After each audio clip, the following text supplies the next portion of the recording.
Can you hear me now? All right. Hey, y'all. Hi. I know you're like, this is the weirdest angle shot, but you'll see why in just a second. So, first off, thank you guys for joining me tonight. Look at y'all rolling on in. It's 8 o'clock, and you could be getting your kids ready for school tomorrow if they start like mine do. But you are here with me probably because you need a snack. So, without further ado, we will be making pumpkin spice cinnamon rolls, guys. All of September is dedicated strictly to pumpkin spice and all those fall flavors we love. Apple is all right, but I don't really care about apple because never have I ever ordered an apple spice latte. There. All right. So, what we're going to do today along with making the pumpkin spice cinnamon rolls, I'll give you a couple fun facts about pumpkins and all those things, and then we'll just get to have some quality time here in the kitchen. Ready? Y'all ready? Are you ready? If you're ready, put a thumbs up. Ready? All right, let's go. So first, I want to show you guys my ingredients. If you have not already, go back to my story and screenshot the ingredients as well as the measurements for the ingredients. So first we have a little bit of kosher salt already in the bowl because I forgot. Then I'm gonna go ahead and add my yeast. Boom. With the yeast, you want to go ahead and put the warm milk. This is half a cup of warm milk.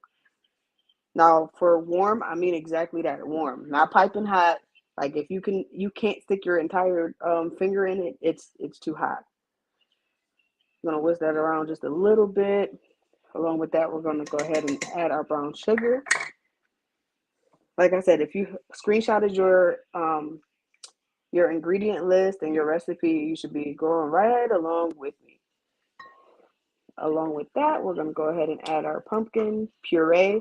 Puree, guys, not pie filling. It's not the same thing. It is, but it ain't.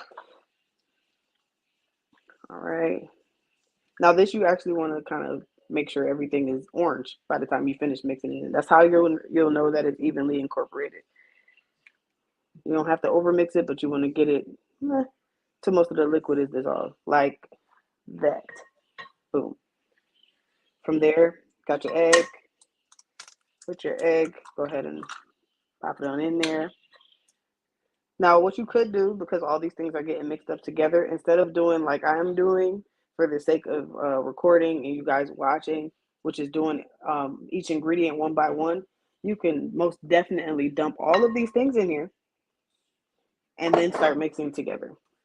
And it's even easier or more effortless if you have a stand mixer because all you have to do is add the ingredients and turn the stand mixer on and you're pretty much on your way.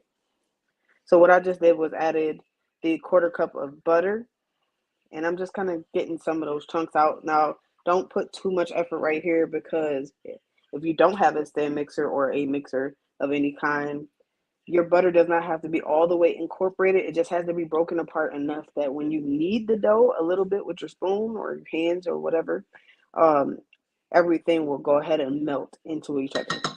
So at this point, I have here 3.5 cups of flour. Now, you want to pour a little bit in at a time because you can put flour in, but you can't necessarily take anything back out. Same thing with salt. So we're going to just start shaking a little bit in at a time, maybe about a half a cup at a time. Mix it together. I'm not really looking for you to fold it or do anything fancy. It's all going to end up a dough. So try not to put too much effort into the wrist work. It's not necessary. All right, got that. Go ahead and add a little bit more. So pretty much every time you get to the point where you can kind of like see or feel with the spatula like the dough mixture is a little loose and it's more orange, go ahead and add a little bit more of your dough or not dough but flour inside. Do, do, do. All right, I'm gonna add another half cup. You'll see our dough go from little breadcrumb looking things to an actual shaggy dough to a somewhat mealy dough, not really mealy because this texture isn't mealy, to an actual dough. And I know the question is going to come up, how do I know my dough is actually a dough, right? You'll know when you can flip your dough over or touch it with your bare hand and it's not tacky, like there's nothing, no residue left on your hand. So see this? This would be far too sticky. I can't really, it's not really moldable. I can't really form it with my hands yet. It's still shaggy. It's still very much wet. Add a little bit more.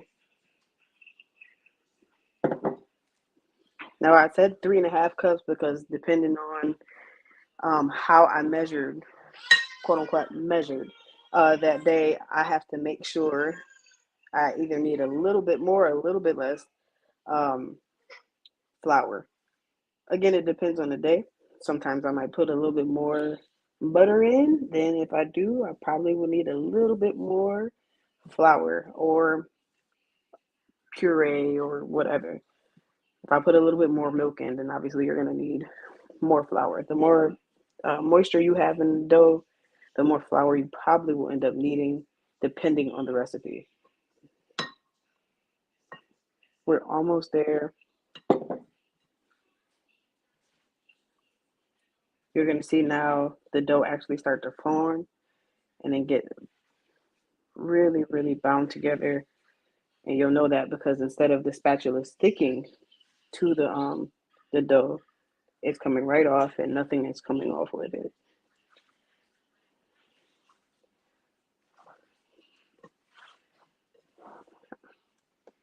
All right, guys. So when you're finished and everything's incorporated, what you're gonna do, you're gonna roll your dough out. You're gonna knead it onto the counter. You'll, of course, flour your surface first. But your dough, when you get finished, after kneading it and setting it aside for about an hour, it should look something like this. This should be a dough in the greased bowl after it's rested, after you kneaded it, all the things. So what I'm gonna do is put a little tiny bit of flour on my surface. I really don't have to because it was in this greased bowl. And I'm gonna go ahead and begin to roll out my dough. Now you can do a rectangle that's about like 12, 12 by 18 or 9 by 13, I'm sorry.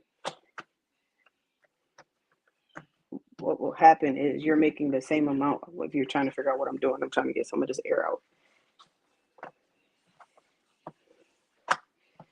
Okay, so you can either stretch it or you can just begin roll it. I always stretch it first and then roll. So here, I'm gonna get the length that you want. If you don't want it that long, it's okay. Fold it back in and roll. At this point, you don't really want to add too much more flour to your rolling pin, to the counter. We want cinnamon rolls, not flour rolls. Pull this part out. We're gonna move this over here.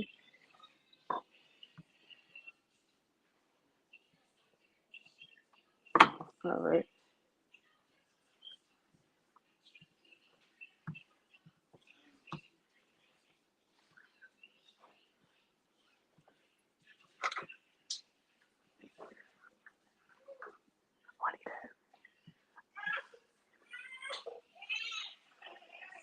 I'm gonna show y'all a little trick.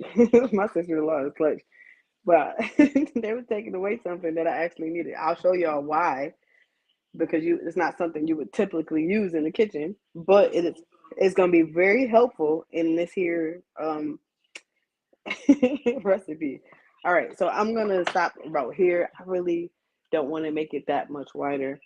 While we're doing this, we've already had our fillings rested. So right here, I didn't really mix anything yet, but this is the filling for our pie dough. Now we could have done this on the side, but for the sake of y'all time, and I know everybody's getting ready to go to work or school or what have you, we're just gonna make this right now. So we got our pie dough rolled out already, right? Boom. Here is our brown sugar, our nutmeg, our ground ginger, our ground clove, and ground cinnamon with some not tomato, but pumpkin puree. along with a quarter cup of butter. How is this our feeling? This is where the pumpkin spice comes in. I don't know how you spice anything without clove and ginger and all the things, but if you don't do it, I don't really want it. But let's go ahead and mix this together. This actually, if you let your butter like actually sit out at room temperature long enough, you'll have that nice little softened butter that I was emphasizing in the recipe. It's really hard to get softened butter. You want if you just kind of take it out within the hour, but if you take it out at the beginning of your day and then just go on about your day, by the time you get back home, it'll be softened organically, and you won't have to do the little rush and throw it in the microwave for 5 seconds at a time. That really changes the integrity of the butter because the fats are no longer malleable. Also useless knowledge, but it's okay. You're here. You needed to know that. You didn't even know you needed to know it. Since we're on the did you know facts, did you know that pumpkin, not pumpkin cinnamon rolls, not pumpkin lattes, pumpkin contains more beta carotene than a serving of kale? Y'all, first of all, for those of you that's on your, I'm gonna eat healthy, I'm doing my intermittent fasting, I want to eat clean. You didn't even know that you can eat a quarter cup or half a cup of pumpkin and have the same, if not triple the amount of energy and everything else. All right, y'all. So I've gone ahead and mixed everything together. You see how easy that was? It's nothing like strenuous about it. I know you're like, well, why you got the mixer on the counter? I'll show you that in a second. Hold on. We almost there. All right. So here is where all the technique comes. I'm joking. There's no technique for this. Oh, sorry, y'all. Y'all can see everything in my. All right. So when you're spreading your filling onto your pumpkin spice roll or cinnamon roll, if this is a regular cinnamon roll, all you're doing is taking the pumpkin out. If you want just regular cinnamon rolls, you're going to put this all the way over here to the edge, just about to the edge, probably about a half an inch away. And then when you get to the other side, instead of rolling or spreading it out to a half an inch, you're going to stop about 3 finger lengths apart. I'm going to show you in 1 second. Reason being is when you start to roll this up, you need somewhere to be able to seal this filling. Now, I lathered this on pretty thick. I did, but it's also the way I like my cinnamon rolls. All right. So from right here, and that's my son, guys. Don't mind him. Hold tight. So you're going to start to roll up from this edge, from the edge that the filling is closest to. You're going to try to roll as tightly as possible.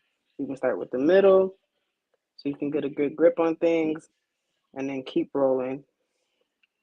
This part is not about beauty. It's about making sure that your filling actually stays inside the cinnamon roll.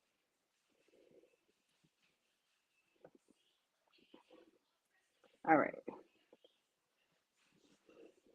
We are almost there.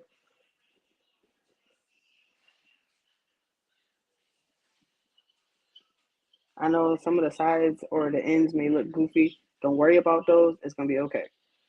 Now, when you get right here, you'll still see some of the filling kind of spilling out. That's fine. Because what we're going to do is we're going to take this end and we're going to start pressing it into the other end tightly.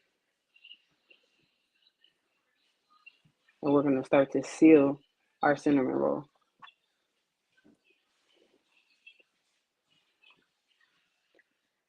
Now, remember I just said my sister-in-law decided her and my husband was trying to get something out the kitchen that really didn't belong. One of these things is not like the other type situation.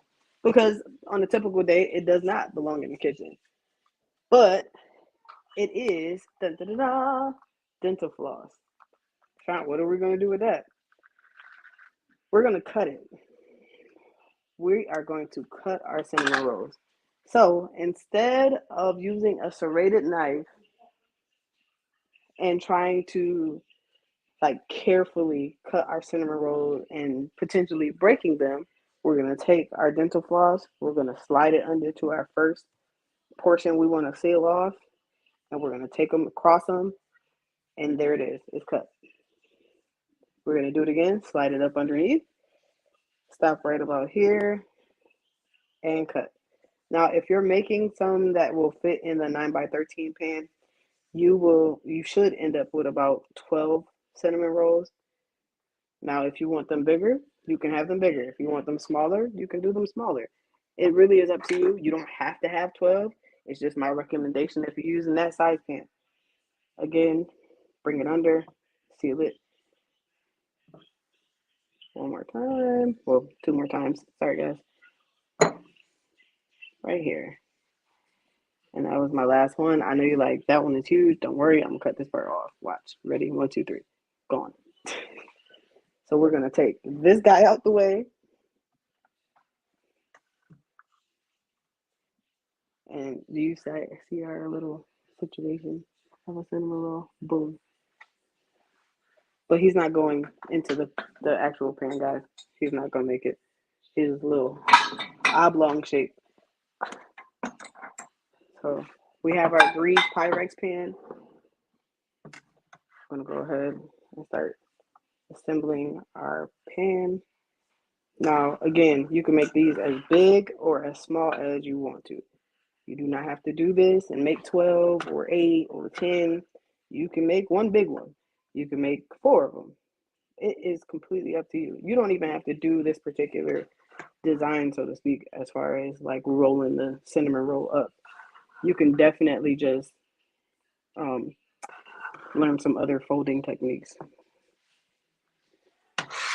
All right. So we have these in there. Now, of course, I didn't do mine like this. I wasn't going to put them in a rectangle pan. So I'm going to go ahead and switch spots, and I'll show you after. Let me back up for a second. So we have our cinnamon rolls here, guys. Make sure at the same time you're heating your preheating your oven. While your oven is preheating, until you hear that beep, you can sit this on top of your stove and let these proof one more time, which simply means to go ahead and expand and get to their fullest capacity before you plop them in the oven. While you're waiting on your cinnamon rolls in the oven, you're going to go ahead and start making your cream cheese icing. We will get to that in about 2 seconds, but let me just go ahead and place this over here.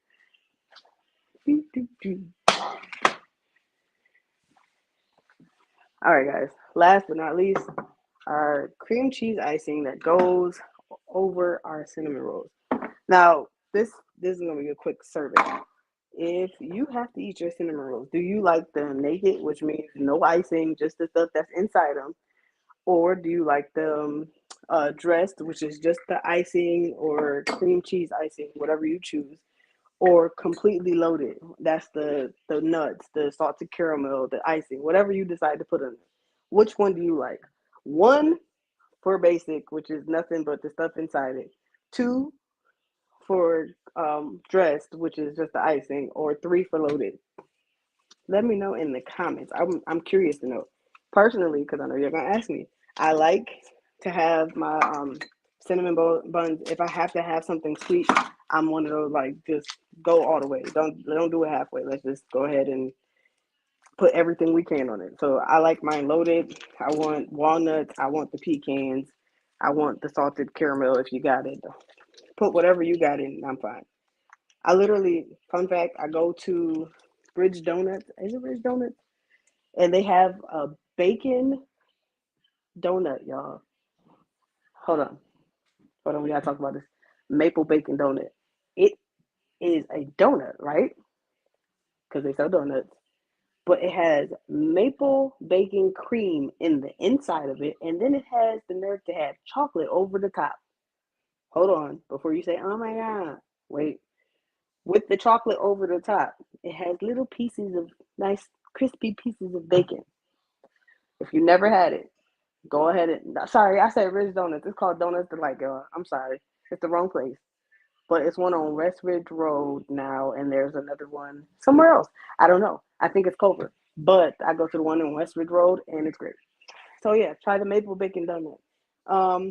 So from here, we got a cream cheese icing, right, y'all? In here, I have 8 ounces. You only need 4 ounces, but I like extra cream cheese to actually dip. So I got the full 8 ounces. I have a cup of powdered sugar. Now with the powdered sugar, again, it's like the flour with the liquids. You can either add more powdered sugar or less. It depends on how, I don't want to say drizzly, but how pourable you want your icing. I got 2 tablespoons of milk. And instead of using, I know y'all like, dang, do extra. That's not what you put on the recipe. This is how I make it. When you get accustomed to making it, you'll make it how you want to make it. I use vanilla bean paste instead of vanilla extract. Um, for me, it just adds a little bit more depth of flavor opposed to just having like that artificial liquid taste of vanilla extract. So here, you can go ahead and turn your mixer on. Make sure you put your mixer inside your bowl first. First, pause. You need to plug it up. It was not plugged up. There you go.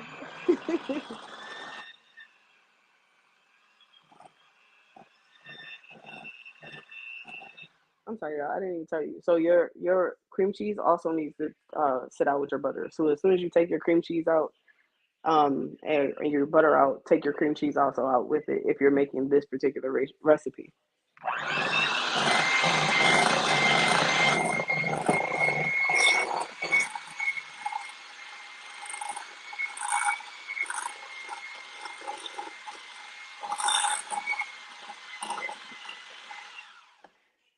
All right, guys. So you want your consistency for your cream cheese icing to be like this or looser or more loose. So since we've already finished that part, guys, we have that. We did our icing. Our pumpkin spice rolls are in the oven. And then we have our finished product. And when you're all done, you'll end up with something that looks like this. All right, guys. So we're going to get ready to enjoy these because they have been sitting here and resting for about an hour. And I am ready to have at least one. Okay. All right, guys. I want to thank you for joining me tonight, making our pumpkin spice cinnamon rolls. And as you can see, I told you I like mine loaded. Everybody that put number 3 in the comments, this is what loaded is. It has the walnuts, it has the icing, it has the salted caramel. I got a little bit of everything. Everything good. So I will see you next Monday. Like I said, every Monday live at 8 p.m. For this month, we'll be celebrating pumpkin spice because it's not a real holiday until I made it one. You could also follow me at my YouTube channel, Cooking with Shant, and follow me on Instagram at Shant Cooks. Again, guys, thank you for hanging out with me tonight. Make it yourself. Bye.